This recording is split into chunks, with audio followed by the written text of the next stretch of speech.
Hi, I'm Mike and I'm the All Hallows Geek, and welcome to This Week in Eek, my weekly series where I put a little eek in your week by recapping some of the top stories in Halloween and horror news from the last week. Well, I'm going to be honest with you, I almost didn't record this week as things were a little bit light overall, yet heavy on trailers, but I think there's enough substance around some of these trailers that it's worth talking about. But before we get into that, let's talk a bit about Max. Max, if you haven't heard, is the new enhanced streaming service announced from Warner Bros. Discovery that essentially brings together HBO Max and Discovery Plus.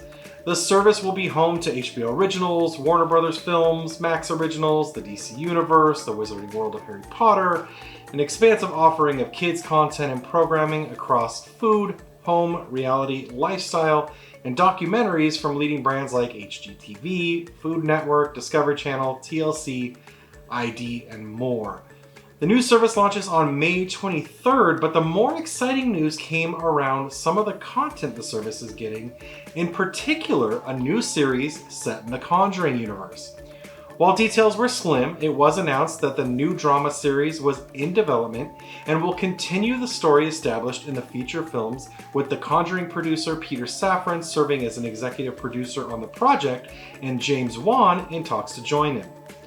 The Conjuring films have built a universe that's now 7 films deep, with the next installment, The Nun 2, set to arrive on September 8th.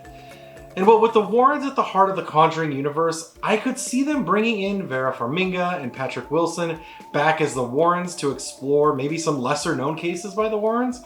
Or hell, they could do an anthology style, tell the origin story of some of the other items in the Warrens collection that aren't, big screen material like Annabelle.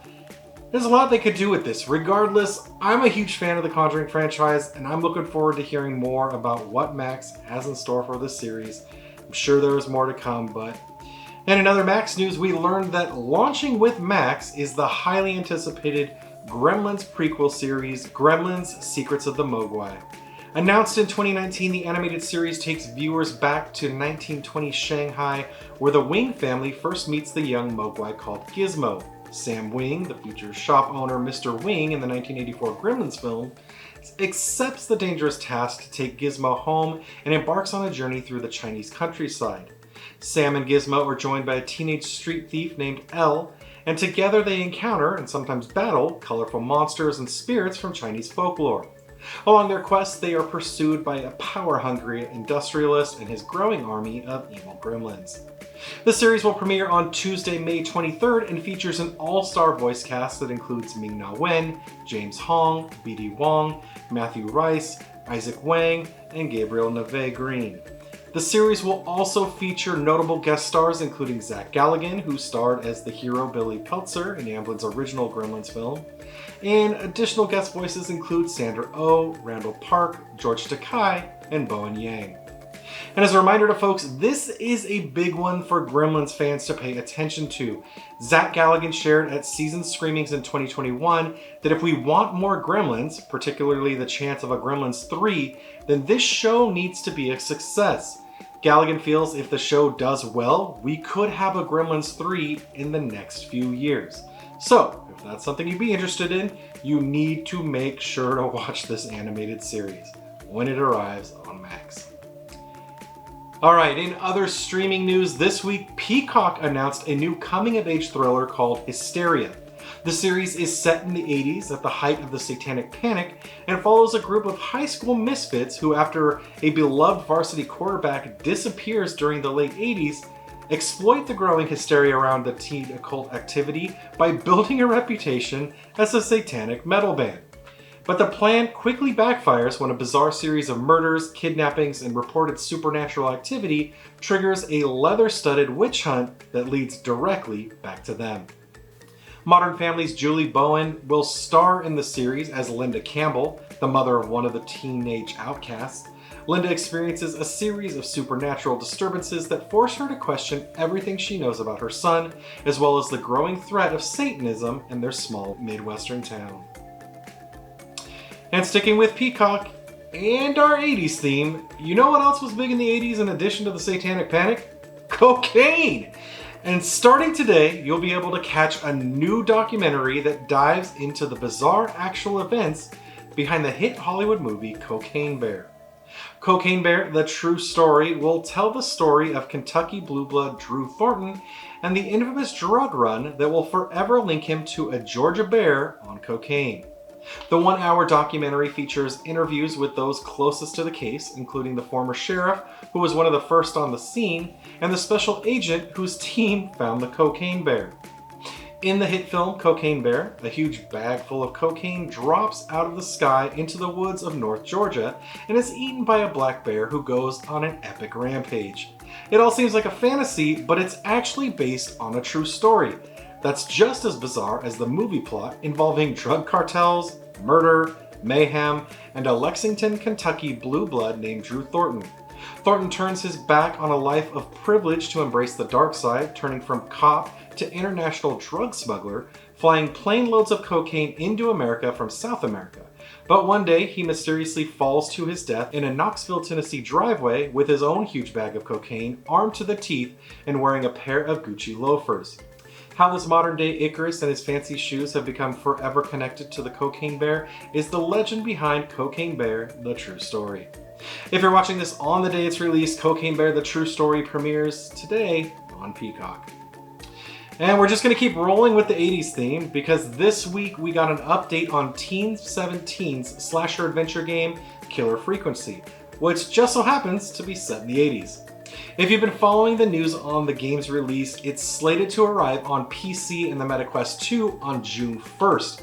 But this week, console gamers got some exciting news because the game will also arrive on the PS5, PS4, Nintendo Switch, and Xbox on the same day. Set during the 1980s in a Midwestern US town where a serial killer is on the loose, Killer Frequency follows Forrest Nash, a washed-up DJ and presenter of the Scream Late Night Show, as he tries to help listeners and callers stalked by a mysterious masked murderer.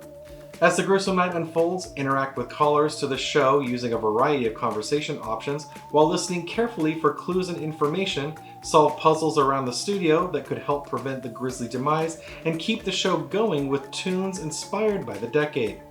In Killer Frequency, death can come easy but is never assured, so it's up to you to help Forrest prevent the slaughter, discover the killer's true identity, and keep the grooves going until dawn. Killer Frequency is being developed internally by Team 17 Digital and will launch on June 1st. If you're a PC gamer, you can wishlist the game now on Steam. Alright, now let's talk trailers, and as a reminder, you can find the full trailers over on allhallowsgeek.com, or you can just seek them out here on YouTube after you're done watching. First off, A24 dropped the trailer for Talk to Me, a film that gives a whole new meaning to reaching out to the spirit world because it involves conjuring spirits by holding hands with an embalmed hand. The film follows a group of friends who conjure spirits with the hand for kicks, but as you know, you shouldn't mess with the spirit world, and when one of the friends goes too far, they unleash terrifying supernatural forces. Talk to Me arrives in theaters on July 28th. And if you thought Universal was done with its classic monsters, think again. While not a true Universal Monsters film, Universal Pictures did drop the trailer for The Last Voyage of the Demeter, which takes a single chapter from Bram Stoker's classic novel Dracula and turns it into a feature-length film. The film tells the terrifying story of the merchant ship Demeter, which was chartered to carry private cargo, 50 unmarked wooden crates, from Carpathia to London. Strange events befall the doomed crew as they attempt to survive the ocean voyage, stalked each night by a merciless presence on board the ship. When the Demeter finally arrives off the shores of England, it is a charred, derelict wreck, and there is no trace of the crew. The Last Voyage of the Demeter is helmed by Norwegian horror director Andre Overdahl, and based on the chapter The Captain's Log of Bram Stoker's Dracula. The film arrives in theaters on August 11th. That's it for this week. As always, if you enjoyed this week's video, give it a like, leave me a comment, or better yet, subscribe to make sure you always get your weekly dose of Geek. For more information on any of this week's top stories, you can always find the full coverage over on allhallowsgeek.com. Until next time, keep it creepy.